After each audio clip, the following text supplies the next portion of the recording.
मंदिर में अगर दिया लगाने जा रहे हो, बाती लगाई है आपने मंदिर के अंदर, तो कुछ देर बैठिए, कुछ देर स्मरण करिए। हमारे यहां तो यहां तक कहा गया है कि किसी मुर्दे को अगर जलाया भी जाता है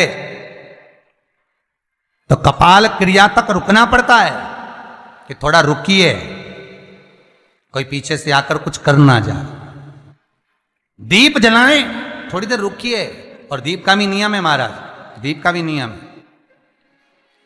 दिए में जो फूल बत्ती लगती है, गोल बत्ती लगती है, गोल वाली, ये बत्ती हमेशा कोई विष्णु भगवान की पूजन कर रहे हो, शिव जी की पूजन कर रहे हो, कोई अन्य देवता का अगर आप स्मरण कर रहे हो तो गोल बत्ती लगाई जाती है। भगवान के मंदिर में पूजन कर रहे हो तो गोल बत्ती लगाएं।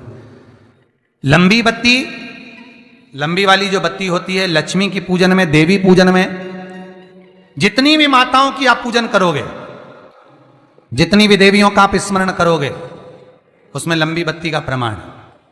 पितरों की पूजन में लंबी बत्ती का प्रमाण है। पितरों को कभी गोल बत्ती नहीं लगती। आप मटके के पास में, परिंडे के पास में, जल के पात्र के पास में कोई भी अगर दिया लगाएंगे तो वहां गोल बत्ती रखकर लगाएंगे तो घर में लक्ष्मी नहीं टिकेगी। कई लोग कहते हैं कि परिंडे के पास, मटके के पास में, पानी के स्रोत के पास में जहां जल भरते हैं, हंडा रखते हैं, टंकी रखते हैं, वहां पर मटके के पास बत्ती लगाओ, दिया लगाओ, पितर शांत रहेंगे। तो पितरों को शांत करो, मना नहीं है, पर दिया लगाने का नियम है कि पितरों को अगर आप दिया लगा रही हो मटके के पास, परिंडे के पास, या अमावस्या के दिन पितरों के लिए अगर दीप लगा रही हो तो गोल बत्ती अगर लगाओगी तो कार्य कभी सफल नहीं होगा। धन आएगा जाएगा, टिकेगा नहीं।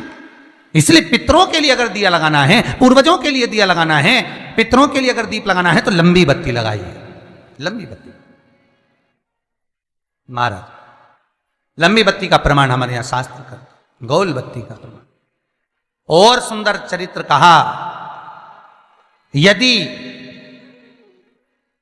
आपके जीवन में बहुत ज्यादा लक्ष्मी से तकलीफ है, कष्ट बहुत ज्यादा है, या इसलिए शायद कहा जाता है कि भगवान को सर्वश्रेष्ठ कौन सा चंदन अच्छा लगता है। आपको पहले भी कथा में कहा, आगरा की कथा अगर किसी ने सुनी होगी तो उसमें वर्णन किया। भगवान को सर्वश्रेष्ठ चंदन कौन सा, भगवान को सर्वश्रेष्ठ चंदन कौन सा प्रिय है, वो कौन सा चंदन है जो भगवान विष्णु को लगाएं, राम को लगाएं, कृष्ण को लगाएं, वो कौन सा चंदन है जो श्री हरि को लगाया जाए। तो जीते जी भगवान विष्णु एक बार गले लगाते हैं, उसको कहते हैं हरि चंदन। कौन सा चंदन है? हरि चंदन। हरि चंदन बाजार में नहीं मिलेगा, हरि चंदन आपको बनाना पड़ेगा। कैसे बनाना है?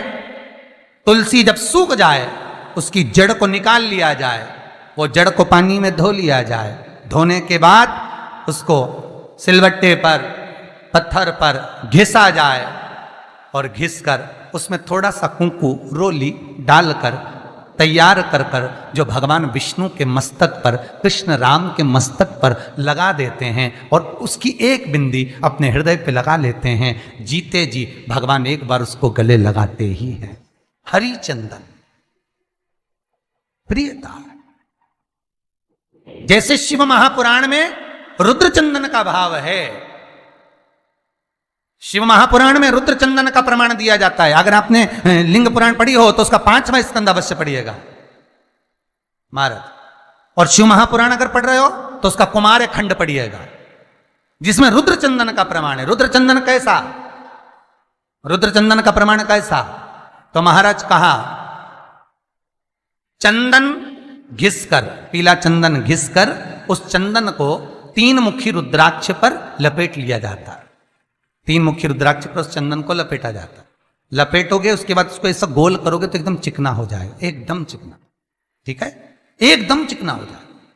और उस चंदन को आप शिवरात्रि के दिन, और कोई से भी महीने की शिवरात्रि, किसी भी महीने की हो, सब फलदायी होती है। अगर आप पंचांग में देखेंगे तो शिवरात्रि लिखी हुई आती है, हर महीने शिवरात्रि पड़ती है। किसी भी महीने की शिवरात्रि पर रुद्र चंदन अर्थात जो चंदन का आपने 3 मुखी रुद्राक्ष में लेपन करा है, उसका गोला बनाया है, वो चंदन अच्छा मोटा मोटा कर लेना, अच्छा बढ़िया, ऐसा नहीं कि थोड़ा बहुत ही लगाओ, पूरा रुद्राक्ष दिखना नहीं चाहिए, पूरा लपेट कर उसको शंकर के शिवलिंग पर ले जाकर रख दीजिए और फिर धीरे धीरे शंकर भगवान का जल अभिषेक करना प्रारंभ कर दीजिए। वो चंदन पूरा धीरे धीरे शंकर के शिवलिंग पर डलना चाहिए। शंकर के मूल मंत्र श्री शिवाय नमस्तुभ्यम का जाप करिए। यह कहलाता है रुद्र चंदन। इस चंदन के अभिषेक से महाराज जो काम नहीं होता आप कर कर उस कार्य को प्राप्त कर सकते हो, सिद्ध कर सकते हो। रुद्र चंदन, हरि चंदन, रुद्र चंदन, ये वो चंदन है जो जीवन का सुख प्रदान करने वाले, हरि तत्व देने। मंगल है, राहु है, केतु है, दशा बेकार चल रही है, लक्ष्मी नहीं आ रही, कष्ट बहुत है, फैक्ट्रियां नहीं चल रही, कहीं मत जाओ, मेरे शिव की शरण में जाकर एक बार शिव महापुराण को पूरी सुनो। शास्त्र के हटकर कुछ नहीं बोलेंगे। जो शास्त्र सम्मत है, स्कंद पुराण में, विष्णु पुराण में, नर्मदा पुराण में, लिंग पुराण में, शिव महापुराण में, भविष्य पुराण में जितनी जितनी बातें लिखी होती है उसको छाट छाट कर लेकर आते हैं, आपको बता देते हैं कि आप ये कर लो, उससे फायदा मिल जाएगा। कोई ज्योतिषी नहीं, कोई कुछ नहीं, बस केवल भजन करो, शंकर का अनुमोदन करो और विश्वास रखो शंकर पर, तो किसी को 1 रुपया देने की जरूरत नहीं पड़ेगी। भजन करो, विश्वास शंकर पर रखना, जन्म मरण और परण वो देगा, सुख वो देगा, समृद्धि वो देगा। जिसके घर में बहु रिद्धि सिद्धि हो, जिसके घर में अमोद और प्रमोद पोते हो, जिसके घर में शुभ और लाभ दरवाजे पर बेटे बनकर विराजमान होते हो, जिसके घर में स्वयं अखंड सौभाग्य देने वाली पार्वती हो, जिसके घर में लक्ष्मी देने वाली लक्ष्मी बेलपत्र के पेड़ के नीचे झाड़ू लगाती हो, जो स्वयं सरस्वती को स्वर प्रदान करता है, वो शंकर है। जब सब कुछ उसके पास में है, कुबेर का खजाना वो चोर को दे देता है, जब सर्वस्वता उसके पास है, तो आप इधर उधर डोलते क्यों हो? क्यों डोलो? उस पर विश्वास रखो। वो शंभु, वो शंकर, वो त्रिकालदर्शी, वो कैलाशी, वो अविनाशी सुख देगा, आनंद देगा। पाने का तरीका केवल उसको रिझाओ। जो मंदिर आपसे दूर हो, जिस मंदिर में कोई नहीं जाता, जिस मंदिर में कोई दिया तक नहीं लगाता, उस मंदिर में तुम जाओ और उस मंदिर में एक दिन जाकर प्रकाश कर कर आना, एक बार दिया जला कर आना, मंदिर की सफाई कर आना, शंकर जी पे जल चढ़ाकर उनको स्नान कराकर, कोई पत्ती पेड़ पौधे के पास में हो तोड़ के चढ़ाए आना।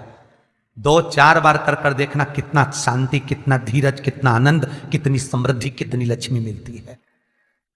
तुम करोगे तुम्हारा पेट भराएगा, हम करेंगे हमारा पेट भराएगा। स्वयं करिए। ओ ब्रह्मलोक के देवता ब्रह्मा हैं, बैकुंठ के देवता भगवान विष्णु हैं, और मृत्यु लोक का अगर कोई देव है तो वो महादेव है, केवल शंकर, केवल शिव, मृत्यु लोक का देव। अभी एक विचार करो, तुम्हारे घर में अगर थोड़ी सी तकलीफ आई तो सबसे पहले अमेरिका में लड़का रह रहा वो आएगा क्या? पूना में बच्चे रह रहे हैं वो आएंगे क्या? इंदौर में बेटी रह रही वो आएगी क्या? उज्जैन में कोई रह रहा है वो आएगा क्या? सबसे पहले वो आएगा जो तुम्हारे घर के पास होगा या घर के करीब में होगा, बिल्कुल लगा हुआ होगा या घर में होगा। अब आप कहां रहते हो? जितने लोग कथा सुन रहे हैं सही बताना, कहां रहते हो? पृथ्वी पर मृत्यु लोक में रहते हो। और पुकार किसको रहे हो? ब्रह्मलोक में। पुकार किसको रहे हो? वैकुंठ लोक में। पुकार किसको रहे हो? इंद्रलोक में।